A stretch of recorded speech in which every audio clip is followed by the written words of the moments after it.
So, turning to Dan Kanninen now. His new title starts next week, Biden Campaign Battleground States Director. He has regularly been here on the Hill as a panelist. That's all going to change, I guess, soon. You're moving to Delaware soon. Okay, map as the Battleground States Director. Let's show it. There are the 7 key states, right? And when you look at the reddish purple, whatever that color there is, that's where Donald Trump leads. And then the other 2 states right now are viewed as a toss-up. When you look at that map, Dan, you see what? Well, I see a map that reflects battlegrounds that are as diverse as this country itself. And one of the best strengths that we have as a campaign is Joe Biden's record of accomplishments and the message we're taking to voters in those states, in the Sun Belt, Arizona and Nevada, in the South and North Carolina and Georgia, in the Midwest and throughout the Northeast with Pennsylvania, Michigan, and Wisconsin, all the different states, right? But the common denominator is that we have policies helping all Americans. And look at the president this last week going on 2 trips, Friday and Monday, talking about the choice between democracy and protecting core freedoms versus Trump talking about I am a dictator and I'm taking away your freedoms as fast as he can. So let's dig deeper into the numbers here because we showed you the states, but when you actually go state by state and the numbers, Arizona, Georgia, 6% in favor of Trump. Michigan, North Carolina, basically 8% in favor of Trump. Nevada, Pennsylvania, basically 3%. Wisconsin, a coin flip. That doesn't look good.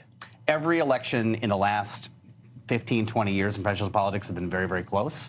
We expect that. That's not news. I think head-to-head polls, and everyone's obsessed with them, often wrong. They're particularly wrong this far out. Polls are like a weather report. Speaking of wrong, Biden's ahead of Pennsylvania. I said Trump, but go on. Very good. I still don't care about the polls. Okay. The point is, a year out, they're like a weather report. The closer you get, there's some instructive nature to them. At this point, the head-to-head stuff is not really instructive, particularly because most voters that we need to win over in this election and mobilize and persuade aren't paying attention yet. I think when the choice is Trump and Biden, and it's about protecting core bedrock freedoms to choose, economic freedoms, opportunity, certainly the right to vote in democracy, the president's record and vision and message versus Trump's will resonate in those states. What's the biggest challenge, and what's the one that you feel best about? Every campaign's a massive challenge, right? I mean, oh, don't start spinning me with campaign gobbledygook. Come on. What's the biggest challenge, and what state do you feel best about? No labels. I'm going to answer this for you. Come on, you guys can go there. Black voter turnout. The biggest challenges are that this is a fragmented media environment. It's harder to reach people these days, right? There was a time when Barack Obama or Ronald Reagan could get on national television and have 70, 80 million viewers for a State of the Union address or for an Oval Office address. That doesn't happen any longer, so we're going to work really hard to have great intentional conversations with voters in those key states across that path to victory, to mobilize them, to persuade them, and to make that message. As a Democrat, are you excited about what you just heard? I'm a little worried about African-American turnout and especially Muslim turnout in states like Michigan and Georgia. I mean, those are states that we won by a couple thousand.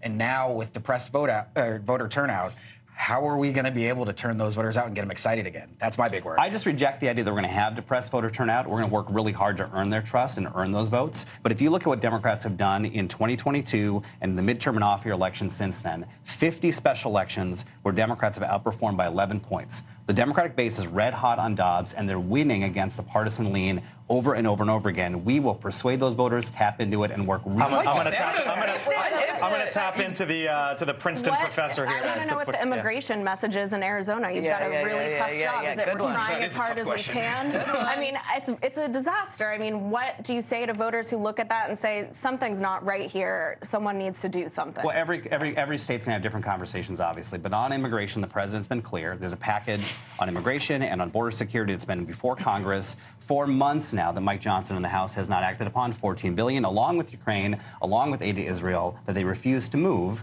There is money for border agents, for security, and this president has made more bipartisan deals than just about anyone else on infrastructure, on gun violence prevention, on jobs. He will work with Republicans to get this done. Republicans want the chaos and they want the conflict because they want to use it to win elections. That's the message. Can I just say You're one a good thing? hire. Yeah. You're a good hire. You're a good hire. But come on, most of America, holds the president responsible for the borders. I mean, you can talk all you want about H.R. 2, but who in the world 99% of the world doesn't know what HR is. I'm going to jump in and clarify and say that's the House Republican bill. Right. I mean, that's what. So, I mean, I don't agree. But the thing that I do think, if it is Trump, which I'm not convinced it's going to be, that motivates Democrats to come out and vote. And obviously, I think that the never Trump Republicans potentially would vote for Biden.